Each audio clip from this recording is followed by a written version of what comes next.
semuanya, bagaimana kabar kalian hari ini? Semoga kalian selalu dalam keadaan sehat ya. Nah, sebelum memulai pelajaran pada hari ini, marilah kita berdoa menurut agama dan kepercayaan masing-masing. Berdoa dimulai. Berdoa selesai. Baik, hari ini kita akan belajar tentang bahasa Indonesia, yaitu menulis surat undangan tidak resmi dengan tujuan pembelajaran sebagai berikut.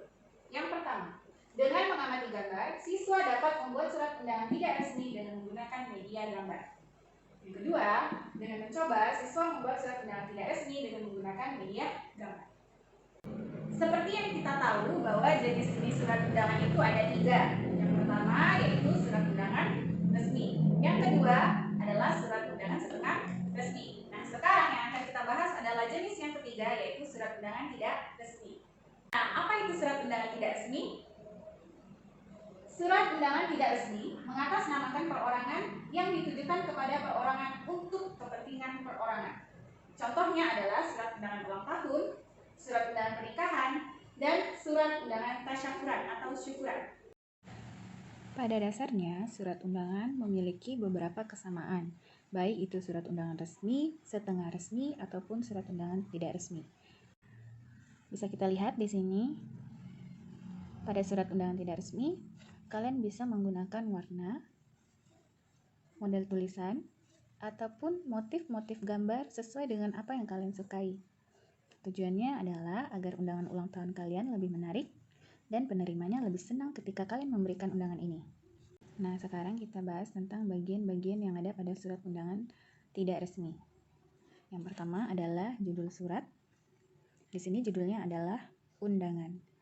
Dan bisa juga kalian tambahkan dengan tulisan ulang tahun. Jadi lebih lengkap, yaitu undangan ulang tahun. Kemudian di sini ada nama dan tempat penerima surat. Nah, perlu kalian ingat untuk menuliskan nama penerima surat, huruf pada awal nama orang harus menggunakan huruf besar. Boleh juga kalian gunakan huruf besar semua, itu tidak masalah. Nah, untuk tempat penerima surat atau alamat penerima surat, di sini dituliskan di tempat. Mengapa demikian? Karena si pengirim surat sudah mengetahui alamat rumah orang yang dituju. Namun, jika kalian ingin mengirimkan surat ini melalui kantor pos atau meminta bantuan pada kurir, kalian harus menuliskan alamat lengkap penerima surat undangan di bagian bawah ini.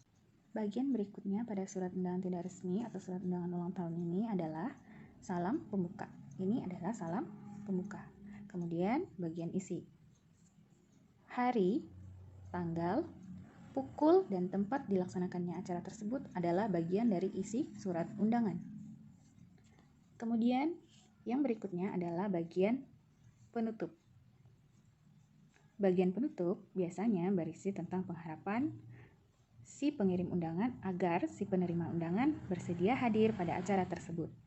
Dan yang terakhir adalah salam penutup. Kemudian nama pengirim surat. Nah, supaya kalian lebih paham, mari kita coba bikin surat undangan ulang tahun bersama-sama. Dan tahap pertama yang harus kamu lakukan adalah membuat surat undangannya terlebih dahulu dengan memperhatikan bagian-bagian yang ada pada surat undangan tidak resmi. Yang pertama adalah judul surat, kemudian nama dan alamat yang dituju, lalu salam pembuka, kemudian isi surat, salam penutup, dan nama pengirim surat. Kemudian bahan yang kedua adalah kertas kosong sebagai dasar untuk membuat surat undangan. Yang ketiga, kamu perlu mempersiapkan hiasan-hiasan seperti ini sesuai dengan selera kamu dengan tujuan untuk membuat surat undangan kamu lebih menarik. Mari kita coba buat bersama-sama.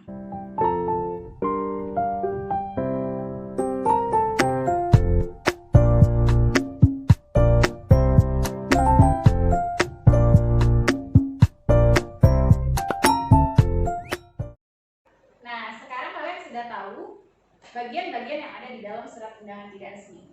Sekarang kita latihan. Coba kalian buat surat undangan ulang tahun dengan memperhatikan bagian-bagian yang ada pada surat undangan tidak resmi, seperti yang sudah dijelaskan sebelumnya. Nah, jangan lupa untuk membuat desain atau model undangan yang menarik, agar temanmu senang ketika mendapat undangan darimu. Sebelum kamu membuat surat undangan pribadi atau surat undangan tidak resmi, yuk kita ingat lagi bagian-bagian yang ada pada surat undangan tidak resmi. Yang pertama ada judul surat, kemudian nama dan alamat yang dituju, kemudian salam pembuka, isi surat, salam penutup, dan nama pengirim surat.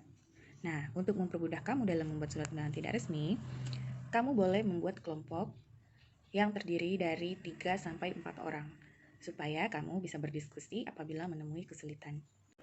Sekian pembelajaran kita pada hari ini. Semoga bermanfaat untuk kalian semua. Dan jangan lupa untuk tetap jaga kesehatan dan tetap semangat belajar meskipun di rumah aja. Wassalamualaikum warahmatullahi wabarakatuh.